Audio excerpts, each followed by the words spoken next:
Le président de l'association des chercheurs pour la sauvegarde et le développement des plantes médicinales en Afrique, Rounogan, Hossou Aïdekon, a remis de parchemin à sa progéniture. C'était en présence du directeur départemental du tourisme, de la culture et des arts de l'Ouémé Plateau, Félicien Roukanrin. C'est la buvette Enakonte à Damelo Kono, dans la commune d'Akpromisrete, qui a servi de cadre à cet événement. C'est avec un immense plaisir que je prends la parole au nom de Rounogan Borumpe Aïdekon, président de l'ACSDPMA, pour vous souhaiter la bienvenue.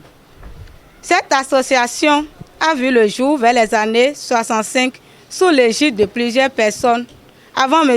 Ogunloye et son prédécesseur Agbomen Marcelin pendant 34 ans sans statut.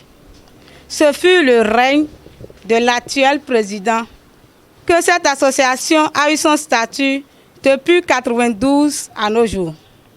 C'est dans cet objectif que le président, pour la sauvegarde de l'association et ses valeurs, a décidé de confier ses descendants aux membres de l'association. En ce jour mémorable, il doit léguer les bienfaits de la médecine traditionnelle et de la recherche scientifique acquis de droit.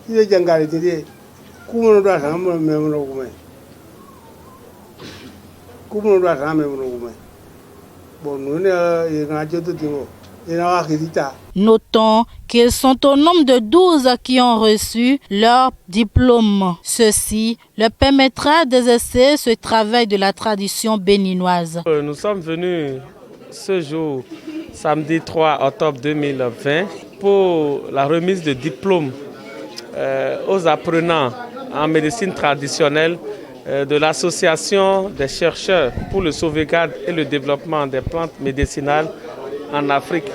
Et aujourd'hui, ces leaders, ces responsables de cette belle association créée depuis 1965 et jusqu'à nos jours, ont voulu libérer ceux-là qui ont été studieux, qui ont été attentifs à tout ce qui est apprentissage. Les participants à cet événement donnent leurs impressions. Mes impressions sont bonnes parce que c'est vrai, notre papa avait créé, papa Rounogan Hossou Aïdekon. Ce mouvement était installé depuis un bon moment et il y a des collaborateurs qui sont autour de lui. Et à son âge aujourd'hui, il a décidé de nous confier, nous ses enfants, il voulait nous confier à cette association qu'ils ont mis en place depuis des années. Et maintenant, on prie Dieu qui nous aide à être fidèles à ce qu'on nous a donné aujourd'hui. Mes impressions sont bonnes parce que ce n'est pas donné à n'importe quel parent, n'importe quel père qui doit léguer sa connaissance à ses descendants. Donc c'est pour ne pas perdre la valeur, la recherche des plantes qu'il a fait depuis un certain moment pour ne pas les perdre.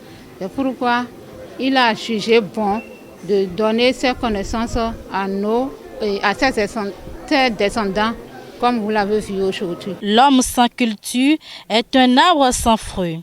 Rappelons que l'événement s'est déroulé dans le respect strict des gestes barrières pour éviter la propagation de la COVID-19.